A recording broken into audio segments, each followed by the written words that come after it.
Every Halloween, the guy across the street from me would line his porch with jack-o'-lanterns. Not the cute, smiling kind. These were disturbing. Every single one had a different expression. Screaming, crying, even one that looked like it was gagging. He'd sit in his lawn chair in complete silence, wrapped in a plaid blanket, just staring across the road at whatever happened to walk by. No lights, no candy bowl, just those pumpkins. And him. The first year that I moved in, I thought that maybe he was just eccentric. Small town Indiana. You get a few of those. But the next year, and the year after that, same thing. No one ever saw him carve them. They would just appear overnight on October 30th. And then, last Halloween, things got weird. 2 nights before, I noticed movement on his porch around 2 a.m. The street light flickered like it always did, and I swear, there was more than one figure out there.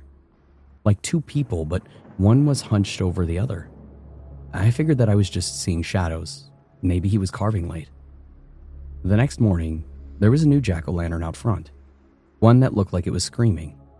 Not the kind of scream that you carve for fun either. It was stretched and warped, like whoever carved it knew what terror looked like. Halloween night came, and I was handing out candy when a little girl from down the street asked if she could see the scary pumpkin man. I told her no and that he didn't like visitors, but she ran off anyway. About 5 minutes later, she came sprinting back and crying. Her dad followed soon after, pale as a ghost. He said that he found her halfway up the neighbor's porch steps and frozen. She said that the pumpkin man told her to keep her voice down and she'd wake the others. I called the sheriff and they checked the house the next day. Nobody answered, and so they went in. What they found still bothers me. The living room was filled with rotting pumpkins, hundreds of them, some carved and some not. And in the back bedroom, sitting upright in a rocking chair, was the man himself. He had been dead for at least a week. But here's the part that I can't explain. The pumpkins on his porch that night were all fresh. Their cuts were clean, the flesh still orange and wet. And they were warm, like they had just been carved. The sheriff said that it was probably vandalism, that someone must have snuck in after he died and made it look creepy for Halloween. But the autopsy said something else. They found bits of pumpkin flesh in his stomach, under his nails, and even his teeth. And when they moved his body, they discovered something carved into the floorboards beneath the chair. Feed them. They remember the screams.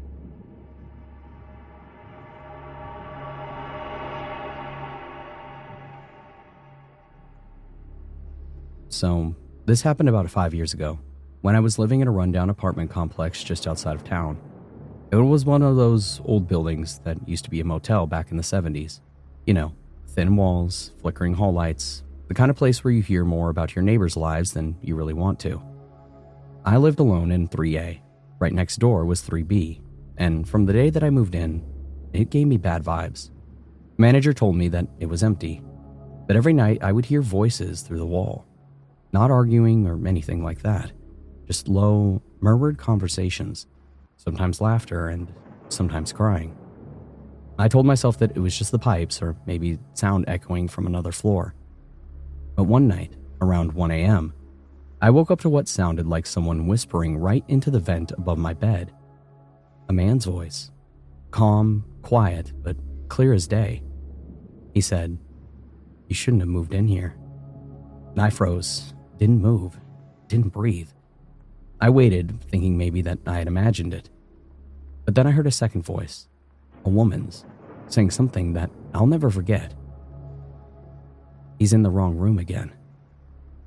And that's when I got up and I left, drove to my sister's house 20 minutes away and didn't come back until the next morning. I went straight to the office and I told the manager what I heard. And she looked at me like I had grown a second head and then said, "Honey, nobody's lived in 3B for over a year." Apparently the last tenant, a guy in his 50s, had a psychotic break and took his own life in the apartment. They said that he'd been hearing voices, ones that told him that there were people living in his walls. After that, maintenance went in to patch up the holes and to repaint, but the guy who did it quit halfway through. He said that he kept hearing whispering while he worked, like the walls were talking back. And a few days later, I started hearing it again. Faint this time, but definitely there. Voices, just beyond the drywall. So I did something stupid. I grabbed a flashlight and I unscrewed the vent cover. And behind it, instead of a duct, there was a hole. A perfectly cut square leading into the space between our apartments. Inside were dozens of old Polaroids, all stacked and yellowed with age. Every single photo was taken from the same angle. From my bedroom wall. Each one showed someone sleeping in my bed. Different tenants, different years. I called the police, but by the time that they got there, the hole was gone. Like someone had patched it overnight. No photos, no opening. Just drywall. I moved out that weekend. The apartment complex was torn down a year later to make room for condos. I drove past the lot once. It was just dirt and debris, but I sat there at the red light, and I heard something faint through my open window. Two voices, a man and a woman, whispering, and one of them said, clear as ever, he found the pictures again.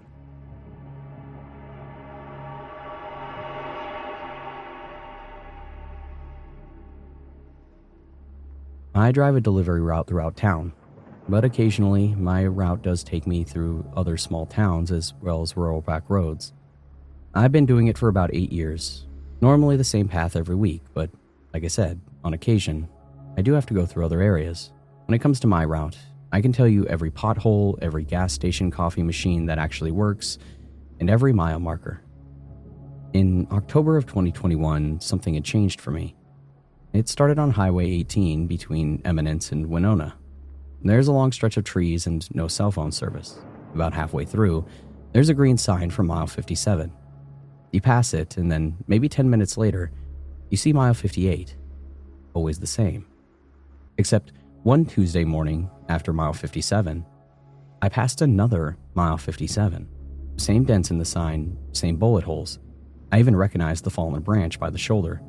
I'd seen it a few days before. I thought that maybe I had zoned out, turned around without realizing. But my GPS still said that I was heading south. And I kept driving. Then I saw it again. Mile 57. A third time. At that point, I pulled over, got out, and looked around. And the air felt heavy, like before a storm, except there wasn't a cloud in the sky. No wind, no birds, just total stillness. I drove for what felt like another 5 minutes, maybe more, when I finally saw a different number, mile 58, and I nearly cried from relief. That night, I checked Google Maps, my dash cam, and even my odometer. Everything looked normal, but the footage skipped.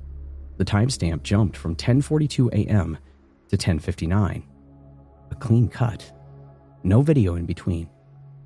I brushed it off until the following week when a coworker named Denise mentioned something weird. She said that she had driven my route the week before, covering for me while I was out sick. And when she hit the same stretch of road, she got lost. She said that it took her almost 2 hours to reach Winona, which was normally just a 30-minute drive. Out of curiosity, I called the Department of Transportation and asked if they ever had reports about duplicate mile markers or GPS interference out there. The guy on the phone paused for a long time and then said, "Sir, Highway 19 ends at mile 56 before it merges. There's no mile 57. I sent him photos from my dash cam, and you can clearly see the green sign, mile 57, plain as day.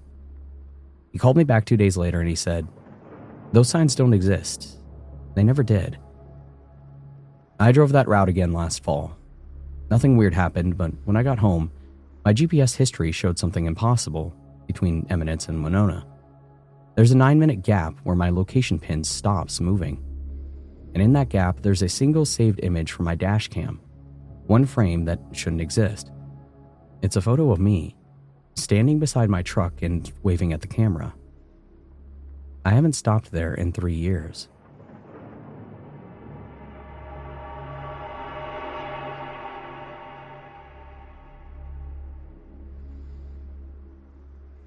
I worked the overnight shift at a 24-hour gas station off of Highway 75 for about 4 years.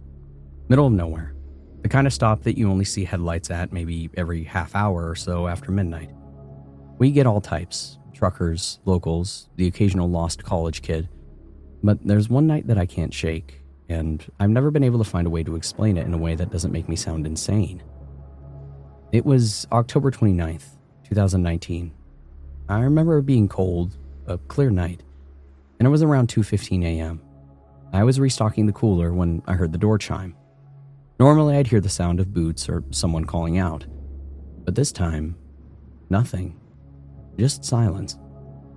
I peeked over the counter and there was a man, or at least I think it was a man, standing at pump 3, staring at the glass door.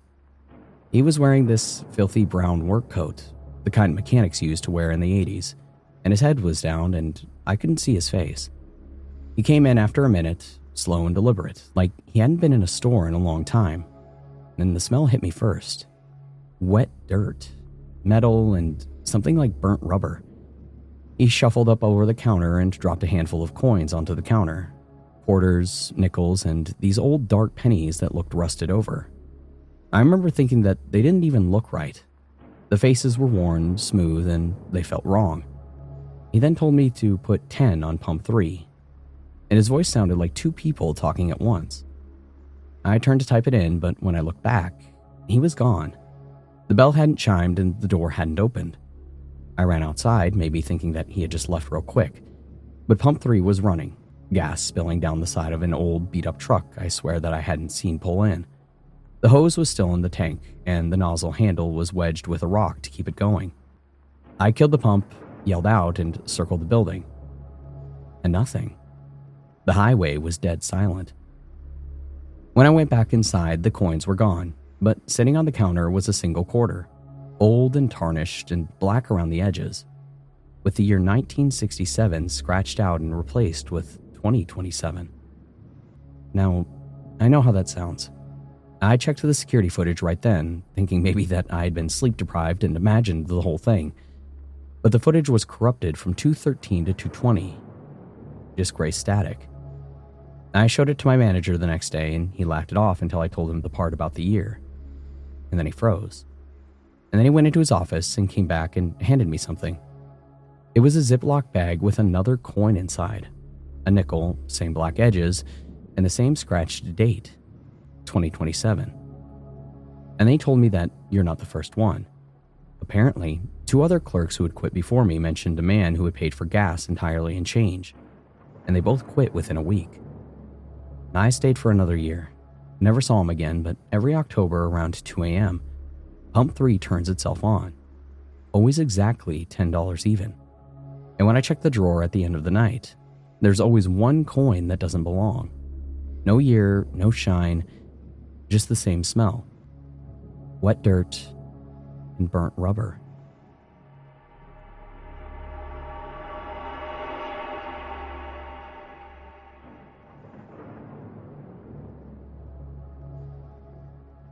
I used to manage the little corner store in our small town. You know, the kind of place with a squeaky door, dusty candy shelves, and the same 6 kids who show up every day after school. In October of 2022, someone started leaving candy on the counter after closing. Not buying it, just leaving it there. It started with a single fun-sized Milky Way, wrapped and untouched. And the next night, there were 2. And by the end of the week, I had a neat little pile of them stacked next to the register every morning. At first, I thought that it was just my employees messing with me, but the security camera over the register never showed anyone after hours. Just a flicker around 12:43 a.m., like the lights blinked for about half a second. But the weird part, every wrapper had a tiny piece of masking tape on the back, and on the tape was a number written in red ink. 1, 2, 3, and so on. After the 8th night, I started keeping count. By the 12th, I was curious enough to open one. And inside wasn't chocolate. It was a tiny plastic bead, about the size of a pea, perfectly round and light blue. I thought maybe that it was some kind of prank, until the next morning when Officer Mason, the town cop, came in for his coffee. I mentioned it offhand, joking about the candy phantom, and he froze mid-sip. He asked if I still had the wrappers, and when I showed it to him, he said, "You might not want to touch those things." Turns out that there had been a string of petty break-ins around the county, mostly old convenience stores and laundromats. And in every one, the thief left a small object wrapped like candy. Coins, beads, even bits of bone. No fingerprints, no signs of forced entry. I laughed it off until that night when I was doing inventory around 11 p.m. when the door chime went off. We were closed, lights off, and I didn't see anyone. And then I heard the sound of wrappers clinking, slow and deliberate. And I came around the corner and I saw the candy display had been rearranged. Not knocked over, but rearranged. The Milky Ways were gone, and in their place were little red wrapped candies that I'd never stocked before. Each one had masking tape on the back, and numbers continuing from where they had left off, 13, 14, and 15. I backed up, locked myself in the office, and watched the camera feed. The candy rack was perfectly still. But the audio was full of noise, breathing, quiet, and rhythmic next to the mic. By the time Mason got there, the candy was gone. He pulled the DVR, reviewed it, and said something that made my stomach drop. The footage is dated back to October 31st, 1985. He showed me the timestamp. Somehow, the camera had recorded over the old tape that shouldn't have existed. And so now, every year around Halloween when I close the shop, I still check the counter. Sometimes there's nothing, and sometimes there's one little neat candy with masking tape on the back. Last year's number was 38. I don't know what happens when it hits 40, but I'm not sticking around to find out.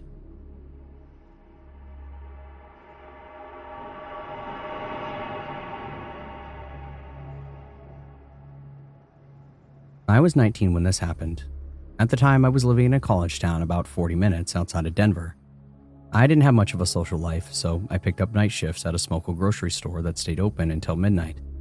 The drive home was long and empty, a 2-lane road, no lights, and no houses for miles. My mom always told me to check the back seat before I got in the car, but you never really think that you'll need to. But that night had made me a believer forever. It was in late October, and the sun had been down for hours. The store closed, and I counted my drawer and left just before 12:30. The parking lot was nearly empty except for an old Civic and a white pickup that I didn't recognize. The truck was parked 3 spaces over, engine idling, and I remember glancing at it twice, first when I walked out and then again when I unlocked my car. Both times the headlights were off, but the engine was running. I figured that it was just a delivery guy or someone waiting for a friend. The drive home took about 35 minutes, and about 10 minutes in, I noticed the truck headlights behind me, far enough back that it wasn't tailgating, but it stayed the same distance no matter how fast I went. I turned onto County Road 6, nothing out there but fields and one old gas station. The truck turned too, and at that point, I started feeling sick. When I sped up, it sped up as well. When I slowed down, it slowed down. The gas station was closed and the lights were off, but there was a payphone right out front. I pulled in fast and I stopped right next to it, and the truck slowed, idled at the edge of the lot, and then drove past. And I sat there shaking, telling myself that I was just paranoid. I was just about to put the car back into drive when I heard something move behind me. Not loud, just a soft scuff, like a shoe sliding on fabric. And I froze. My rear view mirror showed nothing but darkness, and I tried to convince myself that it was a bag or maybe my jacket shifting. But I hadn't put anything back there. I opened my door, stepped out slowly, and walked around the back seat. There was a man lying across it, half covered with a gray blanket. He wasn't asleep. He was waiting. He lunged the second that I opened the door, but I already slammed it and ran towards the payphone. I don't even remember dialing, just screaming that there's someone in my car into the receiver. The sheriff's deputy found me about 15 minutes later. My car was still there, door unlocked and empty, and the blanket was gone. They had never found the guy. The only thing they did find were muddy footprints in the back seat and fingerprints on the inside of the passenger door. And a month later, one of the officers called me. They had caught someone breaking into parked cars outside of the grocery store in a neighboring county. A man living out of his truck. In the passenger seat, they found the folded gray blanket and a hunting knife. He never admitted to anything, and there wasn't anything to connect him to me, but I don't think I need proof. I still drive the same road sometimes. I check the back seats every single time, and even in broad daylight. And I haven't locked my doors while I'm sitting inside the car. Since.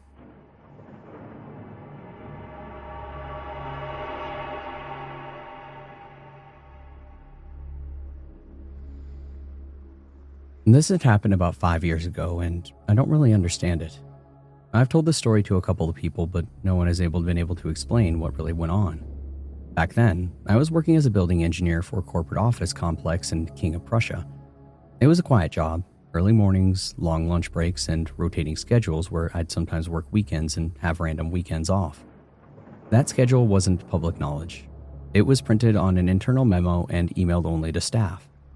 Now, this is important, because in the spring of 2019, a woman started showing up wherever I was.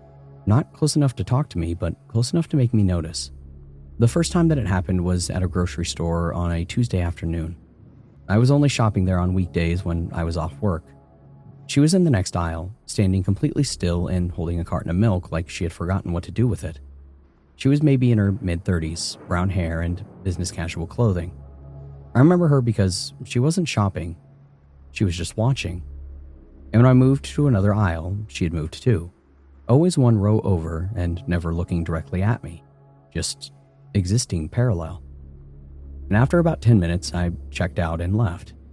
When I got in my car, she was sitting in hers 2 rows down, engine off and staring at her steering wheel.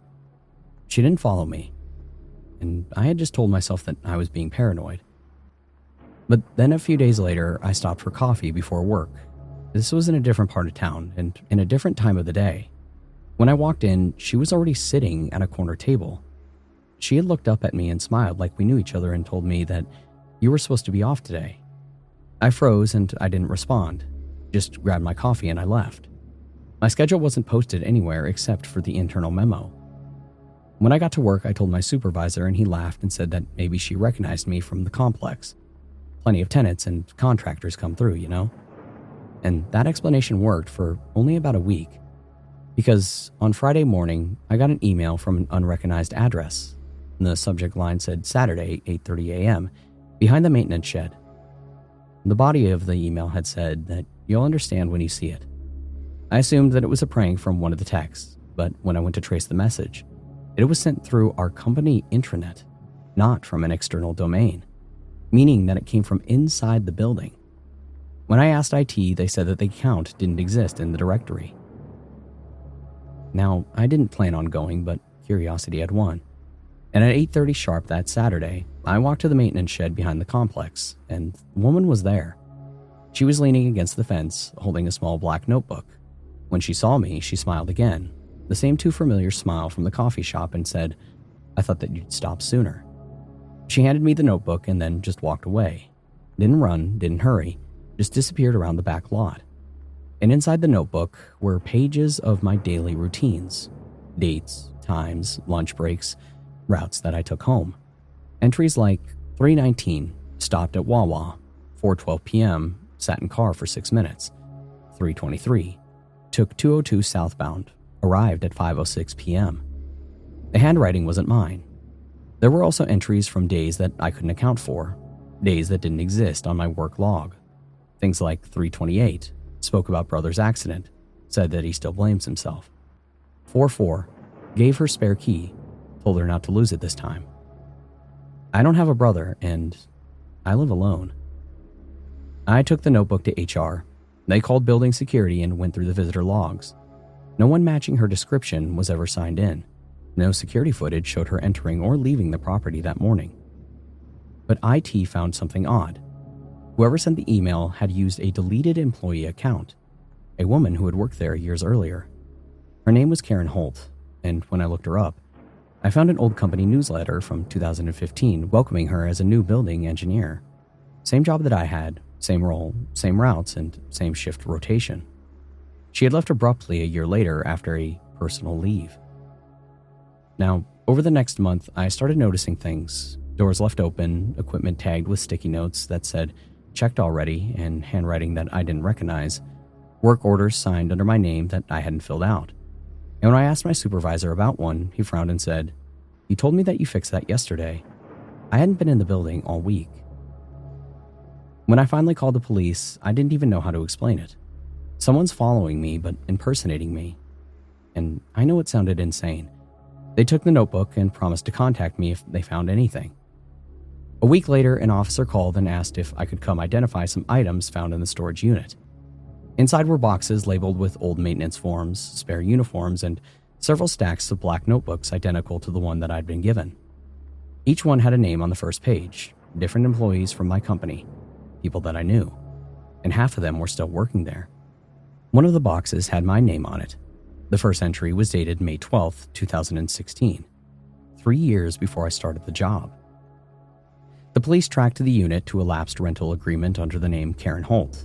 They contacted her last and next of kin, an older sister in New York, and according to her, Karen had been missing since 2018.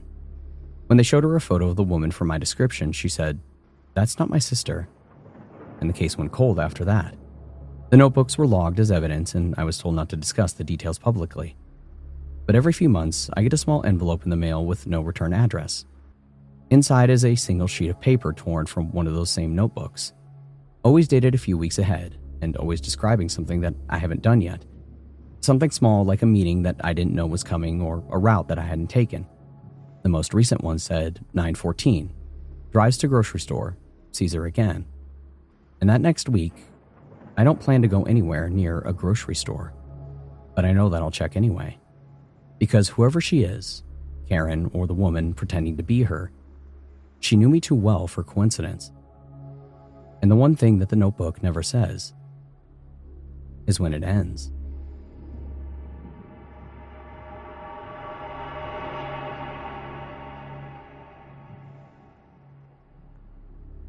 On Halloween night, back when I was in 8th grade, I'm 27 now, my friend Kayla and I were giddy with excitement, messing around and getting dressed up in our costumes. I'm not even going to say what we all were for that Halloween. It's too cringy. Anyway, this night was a special night for us girls because this was going to be the last year for us to go trick-or-treating. We thought that once we became freshmen in high school, trick-or-treating would be too childish for the new cool high school students to be participating in. So we were going all out, especially with the amount of candy and grabbing pillowcases that we planned to fill entirely. We practically skipped out of my front door ready to begin, in our opinion, the greatest night and holiday of the year.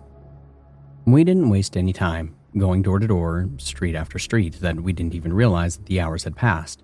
Back during this time, the trick-or-treating time was a hell of a lot longer than 2 or 3 hours like it is now. Back then, it just ended when kids decided to end it. I can remember one year my sister, Kayla, and I stayed out till almost 11 p.m. Most of the houses would have already stopped answering their doors, but there was always a few houses that were still willing to pass out candy. I didn't even think to look at the time until I noticed, but there was less than half the kids out on the street that we came to. So when I looked at my phone, I said to Kayla, "Holy shit, it's 9:30. We should probably go back to my house. We could watch a movie and stuff ourselves with this," probably lifting up my pillowcase that was at least more than halfway full. We slowly started walking back towards my house, and as we were passing each street, we noticed how eerily quiet it had gotten seemingly out of nowhere.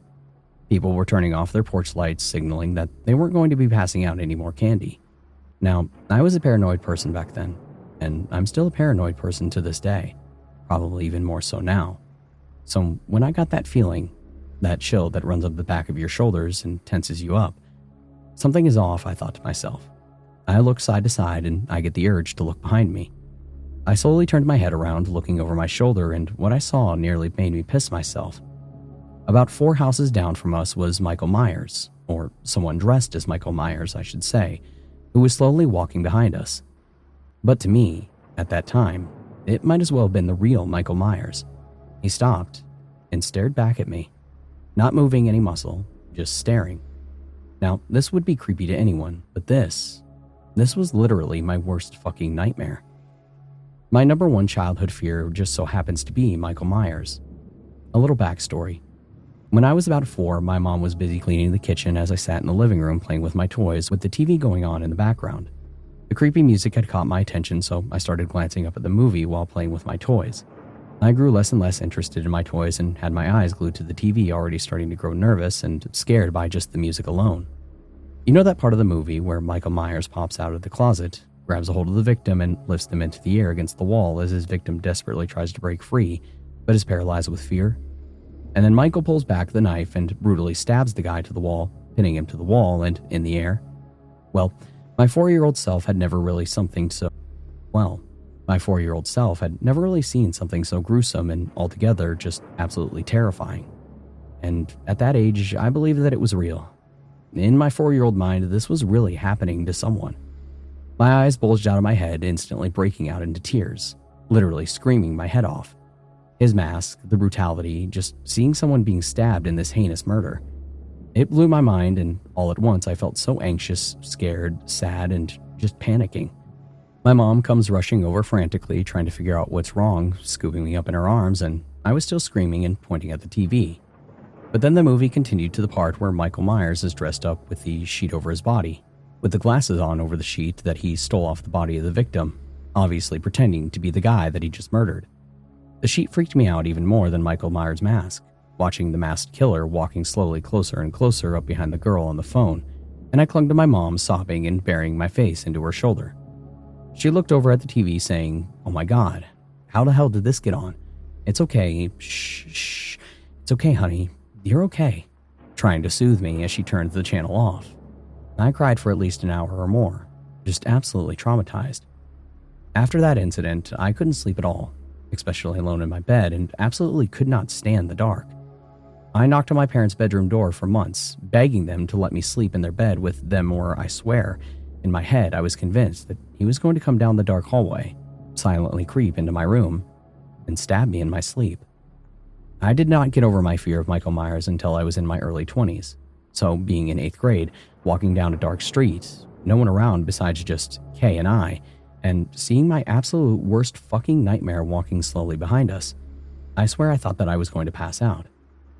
I looked over at Kayla, my voice trembling, and whispered, "There is somebody following us. He's dressed as Michael Myers, about 4 houses down. Pick up the pace, but do not start running." Kayla turned, looking slightly over her shoulder, and snapped her head back forward. "What the hell? That's so creepy." "Well, we got 2 blocks to go, and we'll see if he follows us when we turn." I nod, a million thoughts going through my head. Maybe I'm overreacting. It is Halloween after all, but why is he alone? And to follow 2 young girls? When we get to my street, I glance behind me, and I swear my heart stopped in that moment. He wasn't behind us anymore. I panicked, darting my eyes all around me. Oh my God, where did he go? He's gone. Kayla turned around, stopping in her tracks, squinting her eyes, trying to scan the area. Maybe he turned down a different street? He probably wasn't even following us to begin with. She had said this as she spun back around, heading down towards the street again. And then I spotted him. He stepped out from behind a tree, but now he was only 2 houses away. And he started walking towards us, gaining on us, and I stood there frozen in fear. I screamed to go, and Kayla whipped around. "Holy shit! Oh my God! Oh my God!" We shrieked as we started sprinting the rest of the way. But then I felt my legs start to wobble. "Oh God, please no. This can't be real. I just can't be." And I thought to myself, somewhat in denial, that this was actually happening. Could this really be happening? And in that moment, I knew that I had one goal, and that was to make it through my front door. We sprinted up my driveway, both of us practically crashing into my front door, frantically turning the doorknob, and then my heart dropped. The door was locked. I'm pounding and pounding on the door, screaming for somebody to please hurry and open the door. I looked behind me, and there he is, stepping into the driveway, still heading straight for us. "Where is everybody? Please, Mom, help!" I glanced back behind me, and he's gone.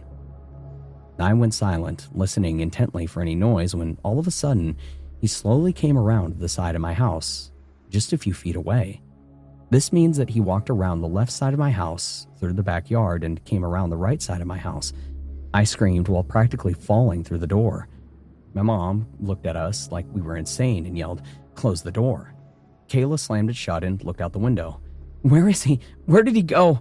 Kayla said, running to look out the front living room windows. "Who are you talking about?" my mom said, looking at me completely confused. "Someone was following us. It was someone dressed as Michael Myers. No, don't!" I yelled as my mom opened the door and stepped outside, peering around the front yard. She stepped out onto the driveway, and I nervously watched out the screen door. She turned and yelled back at me. "Well, there's no one here now. It may have just been someone messing with you." Now, this thought did cross my mind. It is Halloween after all, but to think a grown man, I'm assuming, is walking around alone, messing with 2 young girls, stalking them for so long, it just seems extremely creepy. Now, I have to say, since I'm older now and I have seen the movies at least 1 million times, That stalker guy was 100% spot on with exactly how Michael Myers is in the movies. The walking slowly but gaining on us so fast at the same time, disappearing and popping out of nowhere. Like I said, it may as well have been the real Michael Myers. But also the fact that this scenario was my number one childhood fear that I've had multiple nightmares about. And even though I'm much older now, reminiscing that night still gives me chills to this day. It's just, I can't help but wonder if this really was actually a prank gone too far, or if that person had more sinister intentions in store for us.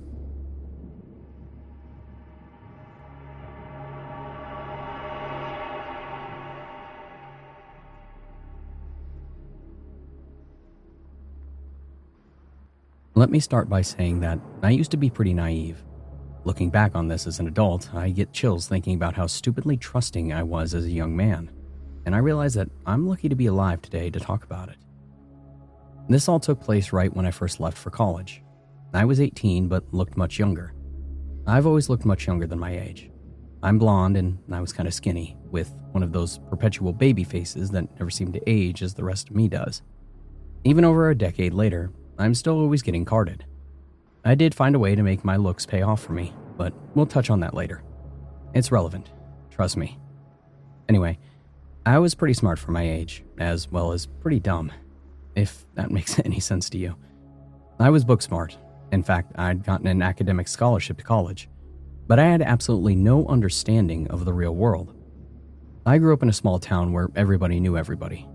It was just a given that everybody was aware of everybody else's business.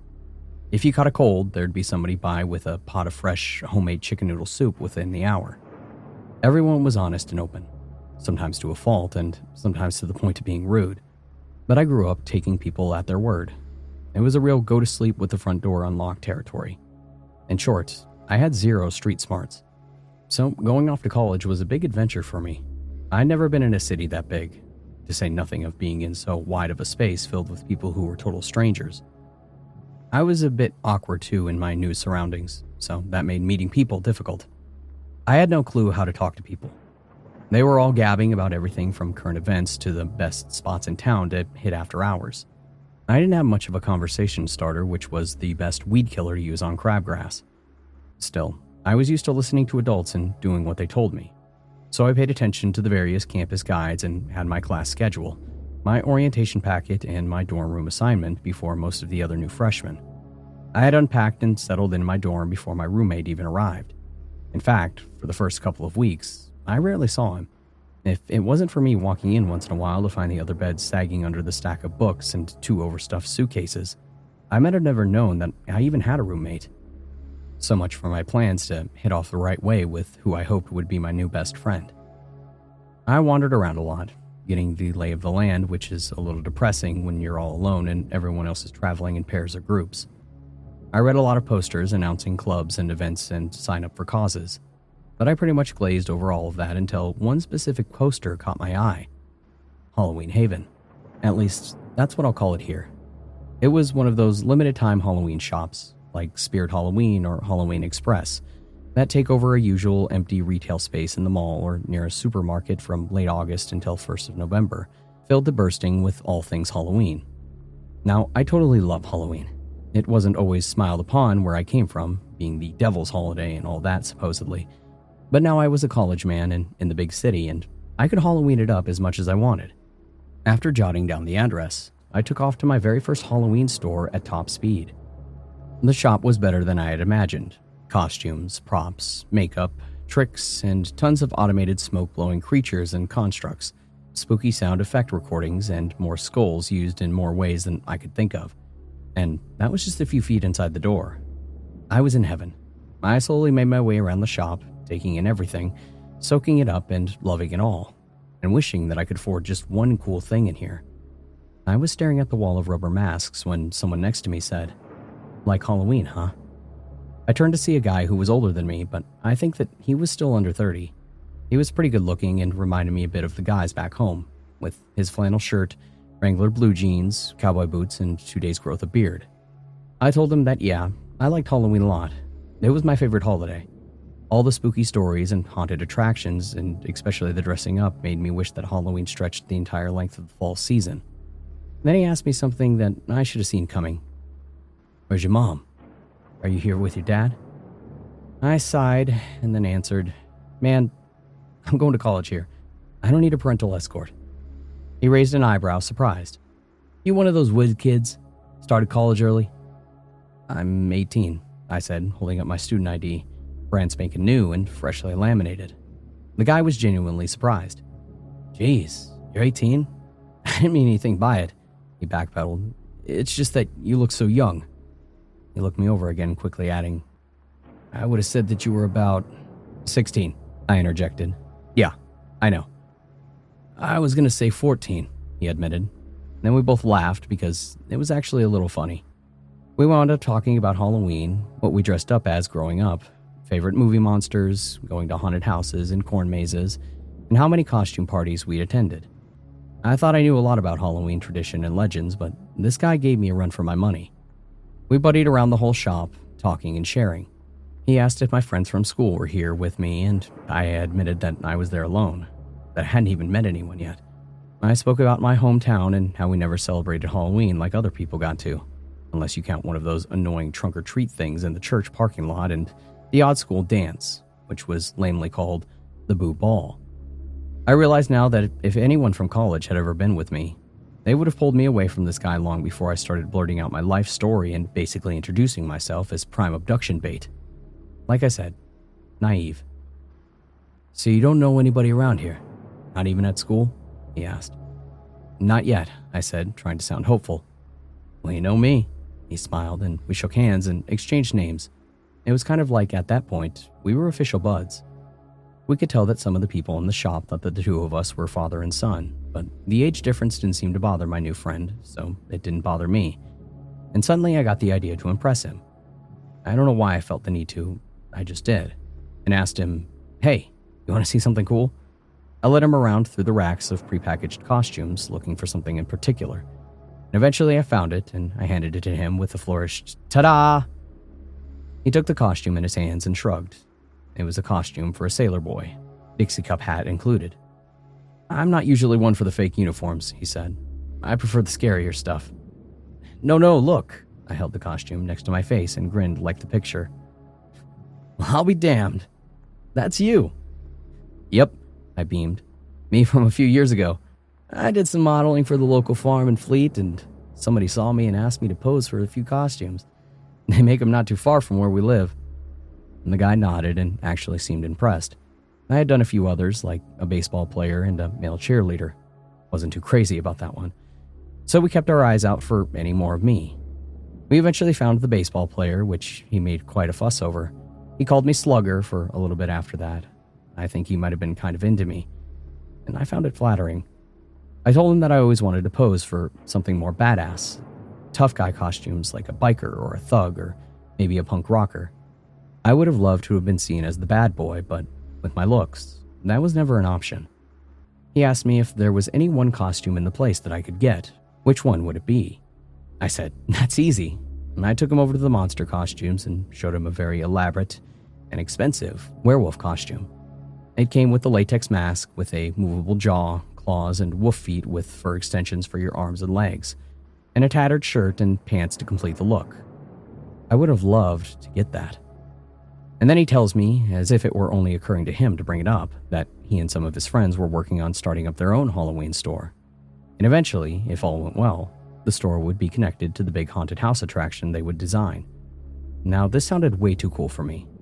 He said that he had some good funding to get things started, but still had a long way to go.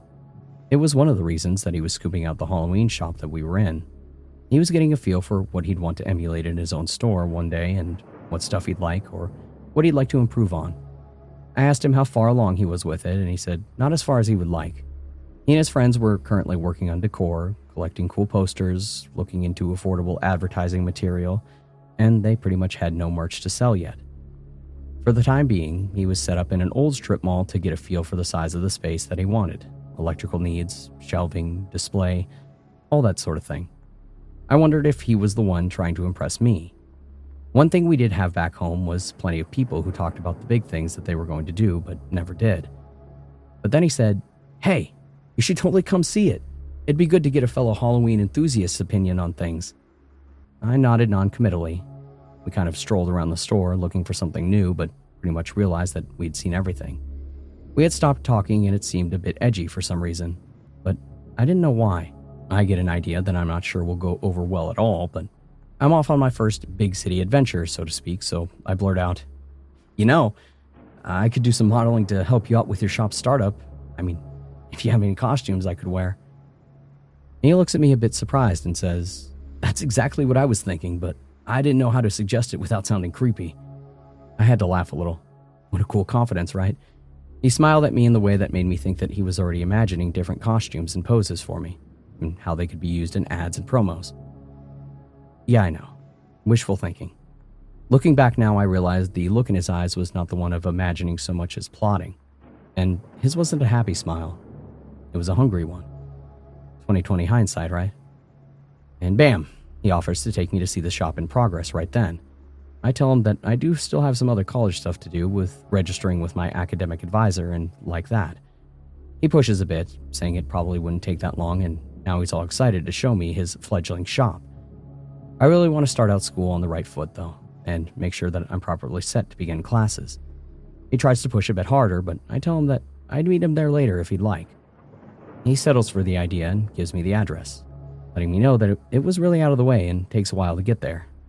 And upon reflection, then why did he tell me that a visit there wouldn't take long?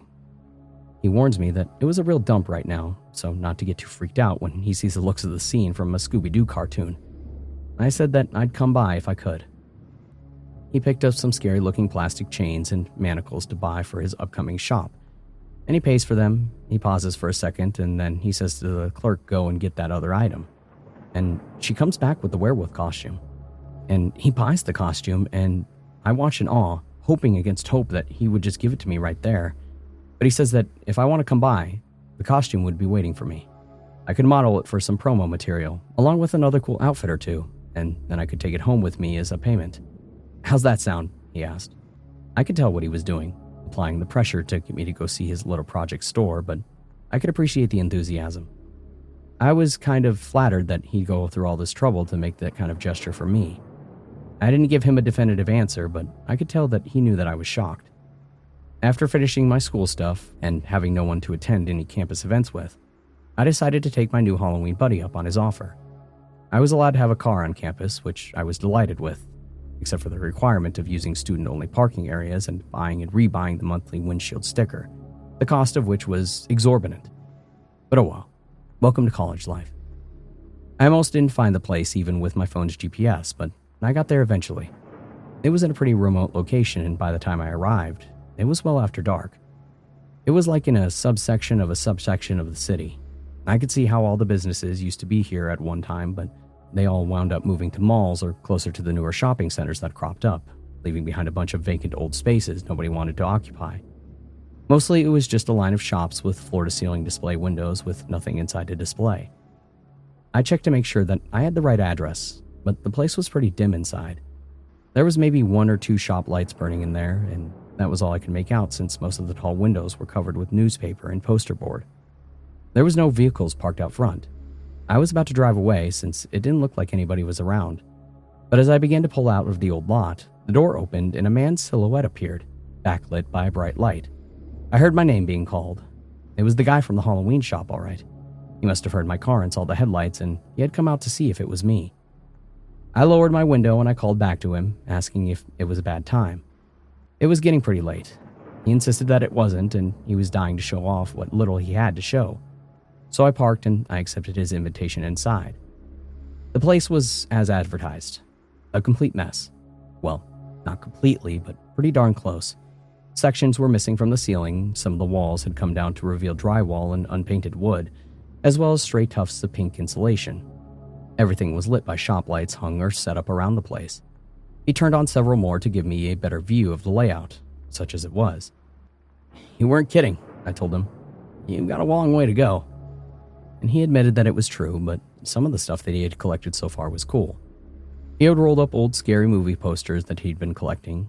They were pretty tattered and beaten up, but it kind of added to the coolness factor, like a vintage spooky effect. He had costume catalogs and sheets of printouts of different props and electronic monsters and light-up displays that he wanted to go get. He had also already had a few things there already. There was some kind of kick-ass props, like a big man-sized cage and an old oil drum that had been done up to look like it was full of toxic waste. He had yellow caution tape warning of zombies and deadly contaminants, and a few rolls of fun warning stickers and signs. Keep out, this land is cursed, haunted premises, and so on. I could imagine the place filled with all kinds of spooky stuff, and it would look amazing. But I did question who'd come all this way out here to see it. He reassured me that this location was going to be the trial run, to test everything before he'd move to a better area. Plus, he and his partners got it on the cheap to rent on a week-to-week basis, and they couldn't beat it. Okay, that made sense. He told me what he really needed was a face, an image to sell the whole concept of the place, and that was where I came in. He couldn't pay me a decent modeling fee, but he said that he was serious about giving me the werewolf costume when we were done if I was interested in helping him. What did he expect me to say, except hell yes? First, I helped him create a makeshift set. We hung a dark draped cloth on the wall, placing the toxic oil drum in front of it, strung up some caution tape, and posted a couple of his danger signs. He must have had it all worked out in his head, because we got everything set up in record time. And I was all like, "You've done this before, haven't you?" But he didn't comment. Once the set was arranged, he said, "We only have a few costumes for now, but how'd you like to finally be that tough guy?" I had asked him if he was serious, and he described an all-black outfit with studs and punkish accessories, and I couldn't agree to it fast enough. He guided me down a small hallway to a side room he thought that would make a good changing room. And as he showed me the room, I was surprised to see other people there busy with something in the open area directly across the cramped hall. It took me totally by surprise. I thought that we were there alone. There was this big guy with a bushy mustache and a flannel shirt with the sleeves torn off, and another large man rummaging around the side room, moving things, doing what I assumed was various handyman tasks.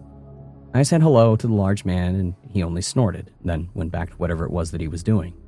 I said hey to the guy with the mustache, but he only glared at me and then looked back to his friend and said, "This him?" "Yeah, he's the one I told you about." The guy sized me up and didn't seem all that impressed with me, and he said gruffly, "It's your call, but just get it over with." "Nice to meet you too, buddy." I went into a tiny room which had a table, 2 chairs, and a small refrigerator. I was given a small box that had the costume in it. I flipped open the box, but what was inside looked like nothing really. It was just a huddle of black material, and I looked at my friend all, "What's this?" But he tells me to trust him, to go ahead and take it out. And when I do, it unfolds in my hands. It's bigger than it looks in the box, and it feels like PVC or some kind of soft rubber. Sort of like a well-used inner tube. The rubbery suit has attached gloves and socks. I'm not sure how all this is supposed to make me look like a tough guy or scary. I say that it looks more like a scuba diver's wetsuit. He fumbles a little, trying to explain what the getup was supposed to be, but I thought that I'd figured it out and quickly interjected, "Oh, going for the whole American Horror Story vibe, huh?" He looked at me like I had no idea what I was talking about. Still, he half grinned and said, "Exactly." Like that was any good of an explanation. I could see that he never heard of the show, so I let it go. Maybe he thought that he was the first to come up with the concept of the scary rubber man. I didn't want to embarrass him, so I let it go. I was looking the rubber man's suit over and saw that it had no zippers, no buttons or snaps to get into it. It was all one solid piece, with the only opening being the neck hole. I had no clue how I was supposed to get into this thing. He showed me that it opened up on the neck and that it was really stretchy. He told me that I could just leave my clothes on the chair, and once I had the suit on, pull it up onto my waist, and that he'd help me the rest of the way. He stepped out of the room, closing the door behind him. Now, okay. I know what you're thinking. What the hell was I doing? Why hadn't I gotten out of there? How many red flags do I need? Well, you're probably all thinking that because you have a functioning brain and are not the same stupid trusting kid from a small town who's all excited to be caught up in the edgy new adventure. And one that involved Halloween at that. Well, I was that stupid kid. So into the suit I went. I realized pretty quickly that I couldn't get this thing on with my socks and boxers still on. I just couldn't pull the thing up over my socks as the rubber kind of stuck to them, and my boxers would just kind of bunch up like crazy. So I had stepped into it naked, which felt incredibly weird. Yeah, I know. More warning alarms that I didn't pay any attention to. The insides of it were saturated with talcum powder, which I guess was to help slip it on easier. And it worked. I called the guy in and he helped me the rest of the way. He paused in the doorway for a second and I felt self-conscious because I thought that he was taken aback by how skinny I was. I know now that he was mentally drooling over this young kid half naked and half in a rubber suit. As he helped me pull up the suit, he touched me a lot more than I thought that he needed to. I'd catch his fingers lingering on the small of my back, over my shoulders, and around my waist. His palms were rough and calloused. The thing was a tight fit, even over my slim frame, and keep in mind that at this point, it stretched taut all around me like a giant rubber band. It was like being stuffed into a huge condom. Yeah, bad analogy. As he shoved my arms into the rubber sleeves, I realized just how strong this guy was. His grip was incredible. He probably could have lifted me right up off the ground with no effort. He didn't, but with a sharp yank, he pulled the suit over my shoulders where the high collar snapped tightly around my neck, effectively sealing me in. "Snug," I said, craning my neck and rolling my shoulders to try and make a little room. He laid a meaty hand on my shoulder and looked me right in the eye. "It's supposed to." And there was that hungry smile again. He wiped off the excess talc, which had gotten everywhere, and I was dying to see what I looked like. The guy pulled out his phone. "Big smile," he said, and snapped a picture and showed it to me. From the neck down, I looked as if I was a figure of living ink or oil. I looked totally badass. The guy said that he had some extras to make me look even tougher. He fastened some cool bracers around my wrists and buckled on tight. Then he brought out these amazing boots. They were at least 18 inches tall, and at first I thought that they were like Doc Martens. But instead of laces, they had 5 big buckles strapped in that were all on the front and fastened on the side. They were heavy. He said that they were steel-toed, but it felt like a lot more than the toes had steel in them. They took some getting used to move in, and I kind of shuffled like Frankenstein, which I guess was the idea. He gave me a studded harness that went over my shoulders and around my sides to form this big X across my chest. He took me back out to the main room, where I saw that he'd set up a monster cage next to the toxic waste barrel. The shop lights had been all rearranged, and it was lit up so brightly like a photo shoot, and I was like, sweet. Am I going to be like the Hellspawn bad boy breaking out of his containment cage? He looked at me like I had a screw loose or I had just spoken in Cantonese, but he said, "You got it. Just like that." He didn't sound convinced, though. Maybe he had a different approach in mind. I stepped into the cage and he added one final touch. A spiked collar, like the bulldogs always have on in the cartoons. He said that he put it on me as carefully as he could, as some of the spikes had rivets and I could feel them poking through the underside of the collar. He was right. I could feel a couple of them brush against my skin. He made sure not to poke me with them, but they were still a bit uncomfortable after I had the thing on. All the while he buckled me up, I could hear men in the other room working, talking low as they used what sounded like a shop vac, but it wasn't all that distracting. He guides me into the cage and starts running a chain through the 2 eye bolts inside the cage's ceiling. But I noticed that this isn't the plastic chain that I saw him buying earlier. I asked him why he was using a real chain, which looked pretty heavy and cumbersome. "Plastic ones look too fake on camera," he said, and he asked me to hold my hands up towards the chains as he reaches for these D-rings on my wrist bracers. "I never even noticed these before," I said excitedly. He begins to fasten my wrist to the chain with some kind of calipers. I was thinking how boss it would look with me done up all scary in the cage, raging against my bonds, only to come bursting out in the climax of a commercial or a video or a photo slideshow or whatever it was that it ended up being. The guy says that he has to go get the camera as well as some more chains to finish setting up the shot, and before I know it, he closes the cage door. "Stay here," he says. His tone sounds suddenly very curt and down to business. He leaves me there, hanging by one arm. I know a thing or two about being in a photo shoot, so I figured that I would go with him and offer some input, really make it a team effort as well as show him how I'm generally invested in making this work. I find that I cannot open the cage. It's bolted shut in a way that I can't tell how to open it from the inside. I figured that I just need both hands, so I reach up to release the caliper from my wrist manacle to let myself down. But I find that it's screwed in such a way that it's locked in place. What the hell? I turned to look ahead again to find some woman who had just appeared there. Where'd she come from? It made me jump, and she looked like she hadn't slept in a week and was bony, like she wasn't used to eating much. She was all panicky and opened the cage door for me. She clearly knew the trick to it. She reached in and hurriedly twisted or untwisted something on the caliber and got it unfastened. I was astonished by how quickly she got me loose. "How did you do that? I couldn't figure out." "Run! Get out of here and go!" "But we're doing a promo shoot," I protested. "I'm gonna get a cool werewolf costume when we're done." "That's not what they're doing here," she said as she turned me around and fussed at the back of my neck. "What are you doing, lady?" I demanded. "I can't get it off in time," was her cryptic answer. "Just get the hell out of here." She shoved a paper bag into my arms and held out some small plastic objects. "Take this. You won't get very far if you don't have it. It has a range of 1,000 feet. I had no idea what she was talking about. She stuffed the little plastic thing into the bag, and then she slapped a set of keys into my hands. "These are my keys," I declared.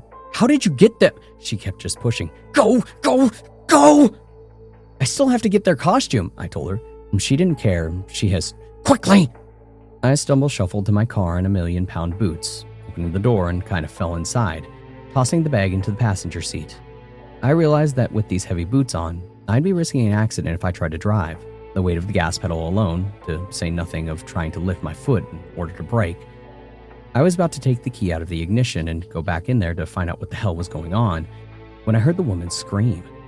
I looked over to the building to see the man at the door shouting my name, telling me to get my ass back in there right now. And he did not sound happy. He tried to open the door but couldn't. Apparently, the woman had locked it behind me. The man started raging against the door, yanking at the handle mercilessly, trying to get it open, and pounding his fist on the glass. He kept screaming that if I tried to go anywhere, he was going to kill me, and that I'd better stay put. I started the car, but my 10-ton boots wouldn't let me get my foot onto the gas. I tried once, and twice. I just kept bumping against the side of the pedal instead of stepping on top of it. There was a crash of shattering glass, and the man stepped out of the parking lot. He had thrown something through the window in order to get out. I didn't look to see what it was. He was racing towards my car, and somehow I found the strength to lift that damnable boot and put it on the gas. Maybe it was adrenaline. I don't know. The car lurched forward, and then I took off fast. I'd never driven that fast, much less late at night in unfamiliar territory and God knows where. I was sure that I was going to crash the car with the heavy boot on the gas, but aside from a few close calls with a guardrail and a line of mailboxes, I made it out okay. Instead of retracing the way that I came, I took the first exit that I saw on the freeway, where my speed would be less of a threat to myself and other drivers. I kept looking in the rearview mirror, but never saw anyone behind me who appeared to be following. I eventually pulled my foot off and enough to decrease my speed a bit. I came up with a system of putting one foot on the brake and the other on the gas, like in an old Sammy Hagar song. That way, I could stop if I needed to, but while still moving fast. I made it back to the dorms without incident, other than my near heart attack from all of the chaos. I sat gasping in my car for a while, trying to wrap my head around what had just happened. After a few moments, I picked up the paper bag that the woman had given me and looked inside. There was a plastic package inside, and upon inspection, I saw that it was a vacuum-sealed plastic bag with its contents tightly encapsulated. It took me a second to register and just the glow of my car's ceiling light, but I realized that these were my clothes, my shirt, shoes, pants, socks, and underwear. Why were they sealed up like this? Underneath the pack of sealed clothing was my wallet. I looked inside to find that only my driver's license and student ID card. Everything else was gone. All my cash, my credit cards, my debit card, all gone. I tried to take off those goddamn boots in the car, but I couldn't get the handle off the buckles in the dim light. I had to trudge to the dorms in that costume, with the boots, harness, collar, and I got some strange looks, let me tell you. I thank God that the elevator was working. No way in hell I would have made it up those stairs. One guy got on the second floor, took one look at me and said, "Holy shit, dude, where are you pledging?" Once in my room, I tried to figure out how to get the boots off, although it took me a while. Having them on was like wearing anchors on my feet, which I was beginning to think was the idea. I looked at the little plastic thing the woman had given me, trying to figure it out. It looked like a miniature walkie-talkie, with a tiny plastic antennae on the top, but it had buttons like a TV remote. I had no clue what it could be for, or why the woman thought that it was so important that I take it with me. Only one way to find out. and so I pushed one of the buttons. Next thing I knew, I was on the floor convulsing in agony. My neck felt like it was on fire and my head was spinning. I thought that I might throw up. I was wearing a shock collar. I tried to get the collar off, but it wouldn't budge. I stumbled to a small mirror and twisted the collar around my neck until the buckle was facing towards so that way I could see it and undo it. There was a little metal pin that fit through the buckle. If you could see it, getting the thing off was relatively easy, I found. But if you couldn't see it, or didn't know where the thing was, you could tug at the thing all day and never be able to take it off. I began to shake, imagining what would have happened if that guy had gotten to his vehicle and sped after me, remote in hand, and activated the collar while I was behind the wheel. I didn't want to think about how I might have ended up. I fell onto the floor beside my bed and I cried. I don't know for how long, but it seemed like forever. I just couldn't stop. And after a while of sitting like that, shaking and afraid, all I wanted was to get out of that damn suit. The harness came off easily enough though, but try as I might, I could not get out of the rubber suit. I ended up cutting it off, and it felt good not to only get out of it, but to tear that miserable thing to pieces. And I lay in bed, naked and crying, until I fell asleep. I didn't wake up until the next morning around 9. First thing I did was call the cops. I led the police back to the place where all the drama occurred. There was absolutely nothing there. The shop lights, the posters, the cage, the barrel, every bit of it gone. Every scrap removed. Just the broken window and the spray of shattered glass remained. A metal chair lay upturned in the parking lot, which must have been what the guy tossed through the window. The police found signs indicating 2 large vehicles had been in the back, along with multiple footprints.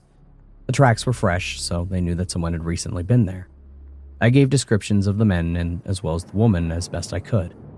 I expected to find the woman's blood everywhere because of the scream that I heard, but there was nothing. One cop, who looked really annoyed to have his time wasted, had picked something up off the floor and showed it to me. "This yours?" he asked sarcastically. It was the werewolf costume, totally ripped to shreds. Another officer suggested that I had just gone on a bender, wound up there and trashed the place, and cooked up this whole story to cover my ass. I pointed out that if that was the case, wouldn't it be better to just say nothing? How could all of this be connected to me? It didn't matter. That remark changed the whole mood in the room. One of the policemen said that if anything really had happened, in a tone that made it sound like he didn't think anything had, there was nothing that they could do about it now. And as far as I know, the men were never found. And if they were, nobody saw fit to tell me about it. But then, you have to actually look to find someone. That year I made sure to be as sociable as possible, which was a bit scary at first, after all that had happened. But I joined every club or group in which I had even the slightest interest. I got to know my professors and I made a ton of friends. I was rarely alone, and while privacy was often at a minimum, I knew that if anything happened to me, I'd be missed right away. What did that guy plan to do with me that night? After dressing me up and locking me in that cage, was he planning on torturing me, molest me, put me up for auction on the dark web, or take votes on how to kill me on camera? I don't know, and I don't want to know. One thing I do know is that I am certainly a lot less naive than I used to be. And I never go to Halloween stores alone.